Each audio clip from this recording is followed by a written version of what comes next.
নিখিলবঙ্গ মেধা উৎকর্ষ অভিযান, বিষয় গণিত, সেট এক। বিষয় গণিত, সেট এক। প্রথম প্রশ্ন কি বলছে? 1 নম্বর প্রশ্ন, 14 = 1 + 4 হলে 23 কত? তাহলে আমরা কিভাবে পড়তাম যে 14 = 1 + 4, তাহলে 23 হবে 2, 2, 10, 3। কেন হলো, কিভাবে হলো সেটাও আমি বলে দিচ্ছি কিভাবে হয়েছে। না, এটা আছে এককের ঘরে, এটা আছে দশকের ঘরে। তাহলে 2 কার ঘরে আছে? 2 আছে দশকের ঘরে, তাই 2 10, ঠিক আছে।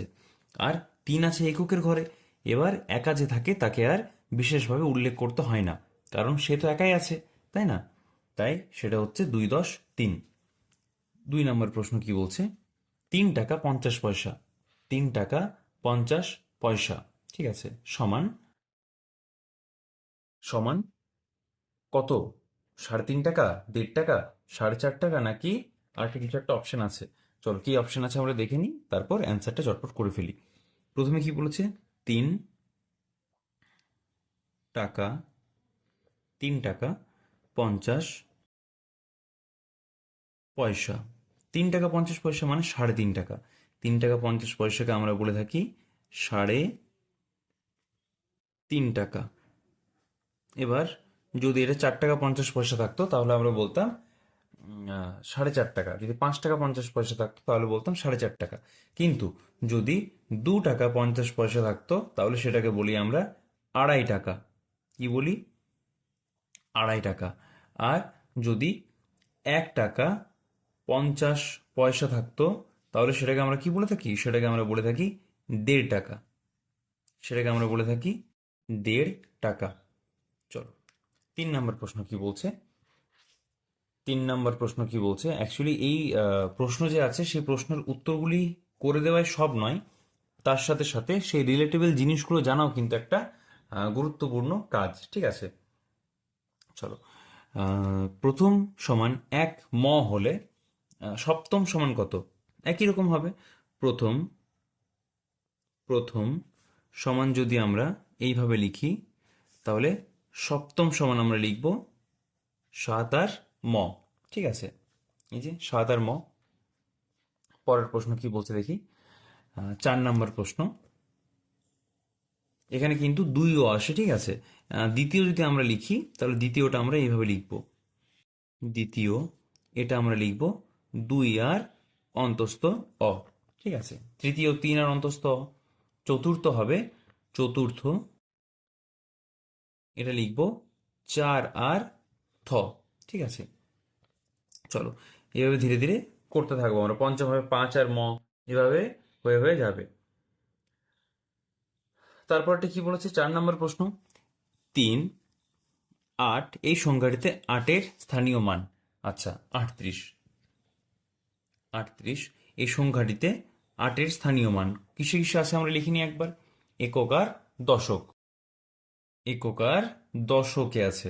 তাহলে 8 কার ঘরে আছে? একক। তাহলে 8-এর স্থানীয় মান হচ্ছে 8 গুণিত একক মানে 1। দশক মানে কত? দশক মানে হচ্ছে 10। তাই দশকের ঘরে কি আছে? 3 আছে। তাহলে 8-এর স্থানীয় মান কত? 8-এর স্থানীয় মান হচ্ছে 8। 3-এর স্থানীয় মান হচ্ছে 3 × 10 = 30। দুটোই করে দিলাম। যদি কখনো বলে এরকম ভাবে যে এইটার স্থানীয় মান কত, তখন তোমরা কিন্তু নির্ণয় করতে পারবে। লালু বাজারে গিয়ে 4 ডজন কলা কিনেছে। কত? 4 ডজন কলা কিনেছে। 4 ডজন কলা কিনেছে, তাহলে 1 ডজন সমান কত গো? 1 ডজন সমান হচ্ছে 12টি। বলেছে 1 ডজনে 12টা কলা থাকলে লালু মোট কতগুলি কলা কিনেছে। 4 ডজন সমান কত, এটা আমাদের জিজ্ঞাসা করেছে। তাহলে আমরা লিখব 1 ডজন সমান 12। তাহলে 4 ডজন সমান 4 গুণিত 12, তাই না? সমান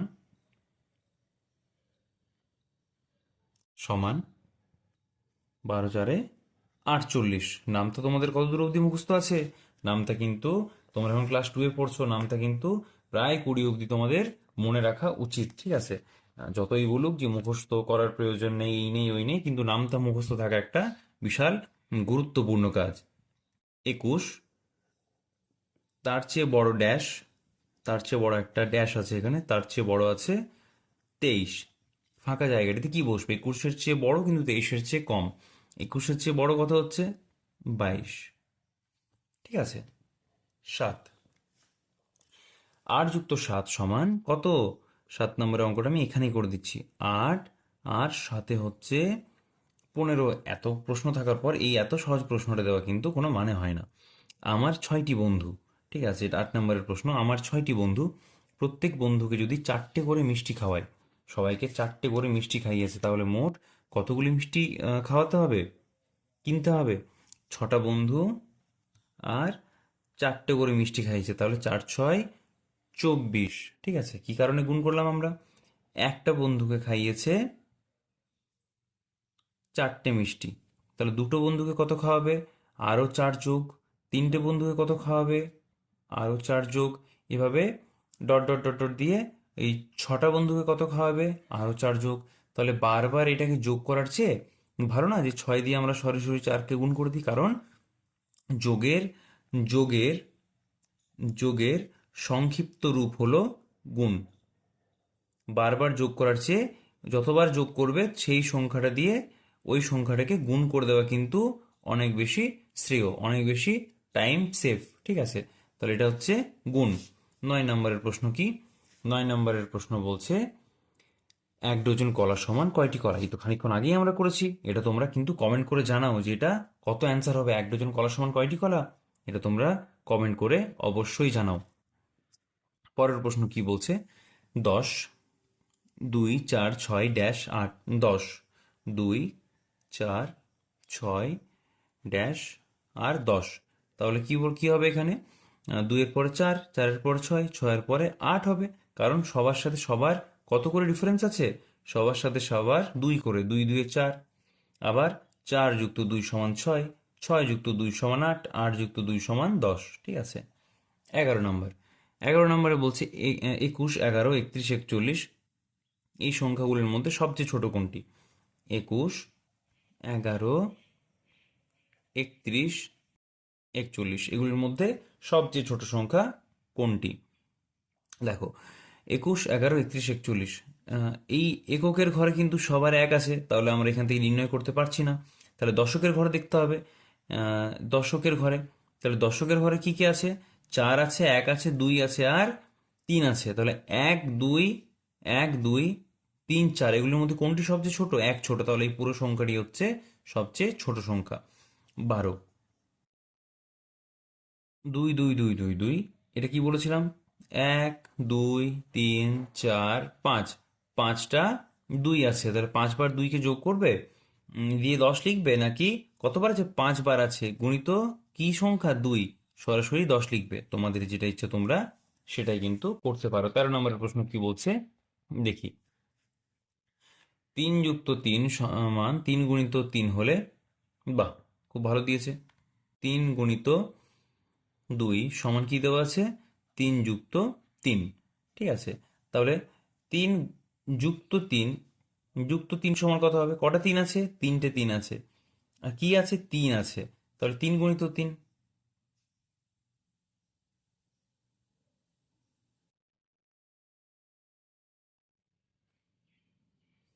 14 নম্বরের প্রশ্ন। হ্যাঁ, কারণ 3 + 3 + 3, 3 3 6, 6 3 হচ্ছে 9, আর 3 3 9, তাহলে 9 সমান 9 তো হচ্ছে। এটা যেমন 6 সমান 6 হচ্ছিল। 14 নম্বরের প্রশ্ন হচ্ছে 3 × 0। যে কোনো সংখ্যা যে কোনো সংখ্যা যে কোনো সংখ্যা মানে যে কোনো সংখ্যা গুণিত 0 সমান কি হয়? সমান হচ্ছে 0। ঠিক আছে। 15 নম্বরের প্রশ্ন কি বলছে? 15 নম্বর। 15 নম্বরের প্রশ্ন বলছে একটি খরগোশ 1 লাফে 3 ঘর গেলে 3 লাফে কত ঘর যাবে? 1 লাফে যায় 3 ঘর, তাহলে 3 লাফে যাবে 1 লাফ 3 ঘর, 3 লাফ, তাহলে 3 × 3 সমান 9 ঘর, তাই না? 16 নম্বরের প্রশ্ন। 16 16 নম্বরের প্রশ্ন বলছে ড্যাশ × 6 সমান 18, শূন্যস্থান গুণিত 6 সমান 18। কত দিয়ে 6কে গুণ করলে 18 হয়? 3 6 হয় 18। ঠিক আছে। 16 হয়েছে 17, 17 নম্বরের প্রশ্ন কি বলছে?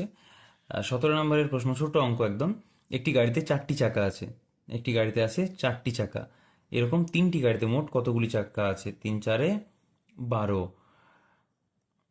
আচ্ছা, 18টাও এখানে হয়ে যাবে ছোট্ট করে, একদম ছোট ছোট অঙ্ক। একটি নয়নতারা ফুলের 5টি পাপড়ি আছে। 4টি নয়নতারা ফুলের কতগুলি পাপড়ি আছে? একটির আছে 5টি পাপড়ি, তাহলে 4টির কতগুলি হবে? 4 5 20টি পাপড়ি। পরের প্রশ্ন কি বলছে দেখি। গুণ্য গুণিত গুণক সমান কি? গুণ্য গুণিত গুণক সমান হচ্ছে গুণ ফল। এই তো, যেমন 12কে যদি আমরা 7 দিয়ে গুণ করি, তাহলে একটা হচ্ছে গুণ্য, একটা হচ্ছে গুণক। তাহলে 12 7 84, 12 7 84, তাহলে এটা হচ্ছে আমাদের গুণফল। ঠিক আছে। 20 নম্বরের প্রশ্ন কি বলছে? 20 নম্বরের প্রশ্ন বলছে 5 গুণিত 3 সমান 5 গুণিত 3 সমান 5 গুণিত 3 সমান কি? 5 যুক্ত 5 যুক্ত 5। ঠিক আছে। 21 নম্বরের প্রশ্ন কি বলছে? 10 যুক্ত 10 10 10 1 1 1 সমান কত হচ্ছে? তাহলে হচ্ছে 10, আবার এই স্কোয়ার মানে হচ্ছে 10, আবার এই স্কোয়ার মানে হচ্ছে 10, আবার ট্রায়াঙ্গেল মানে হচ্ছে 1, বা ত্রিভুজ মানে হচ্ছে 1, আর এই ত্রিভুজ মানে হচ্ছে 1। তাহলে 10 যুক্ত 10 যুক্ত 10 সমান কত হচ্ছে? 30, আর এই 1 1 1 মানে হচ্ছে আরো 3। তাহলে 30 যুক্ত 3 সমান কত হচ্ছে? 33। তারপরের প্রশ্ন কি বলছে দেখি। 22 নাম্বার, 22 নাম্বার, 22 নম্বরে বলছে বাবা 15টি লিচু দিয়ে আমাদের 3 ভাই বোনকে সমান ভাগে ভাগ করে দিতে বললেন। তাহলে কটা লিচু আছে? 15টা। কত ভাগে ভাগ করে দিতে বলেছে? 3 ভাই বোনকে। তাহলে 3 5 15। ও, ভাগ এখন হয়নি? আচ্ছা, ধীরে ধীরে তোমরা ভাগ কিন্তু শিখে যাবে, আমি তোমাদের শিখিয়ে দেবো। ঠিক আছে। 23, 23 হচ্ছে 23 নম্বরের অঙ্ক বলছে পরপর বিয়োগের মাধ্যমে কি করা হয়? যেমন আম, যোগ, যোগের, এটা লিখতেই হলো, সেই আগের বারে শর্টে লিখেছিলাম। যোগের সংক্ষিপ্ত রূপ হচ্ছে গুণ। সেই একই রকমভাবে বিয়োগের সংক্ষিপ্ত রূপ হচ্ছে ভাগ। ঠিক আছে। বিয়োগের সংক্ষিপ্ত রূপ হচ্ছে ভাগ। পরের প্রশ্ন কি বলছে? আর আমাদের দুটি প্রশ্ন আছে, 24 আর 25। 24 নম্বরে কি বলছে? 10টি একের কার্ড যোগ করলে পাওয়া যায়, 10টি একের কার্ড যোগ করলে পাওয়া যায় একটি 10-এর কার্ড। হ্যাঁ, একটি 10-এর কার্ড পাবো। কেন পাবো? ধরো এক, এরকম ভাবে 1 1 1 1 1 1 1 আর 1 কটা হচ্ছে? 1 2 3 4 5 6 7 8 9 10। এটা টাকা পয়সায় তোমরা খুব সুন্দরভাবে বুঝতে পারবে। তোমার কাছে 10টা 1 টাকা আছে, তাহলে তোমার কাছে মোট কত টাকা আছে? 10 টাকা আছে। ঠিক আছে। আর তোমার কাছে 10 টাকার একটি নোট আছে, তাহলে তোমার কাছে কত টাকা আছে? তোমার কাছে আছে সেই 10 টাকা। তাহলে দুটোর ভ্যালু তো সমান হচ্ছে, দুটোর মান তো সমান হচ্ছে, তাই না? 25, 25 বলছে ভাগ অঙ্কে যে সংখ্যাটি আর ভাগ করা যায় না তা হলো ভাগশেষ। ভাগ শেষ কিরকম? যেমন 2 দিয়ে যদি আমরা 15কে ভাগ করি, তাহলে 2 7 14, কত বাকি থাকছে? 1 বাকি থাকছে। ঠিক আছে। এই 1 কি? এই 1 হচ্ছে আমাদের ভাগশেষ। একে কি আর ভাগ করা যায়? একে আর ভাগ করা যায় না। ঠিক আছে। তাহলে সেট 1 আমাদের হয়ে গেল, এবার হবে আমাদের সেট 2।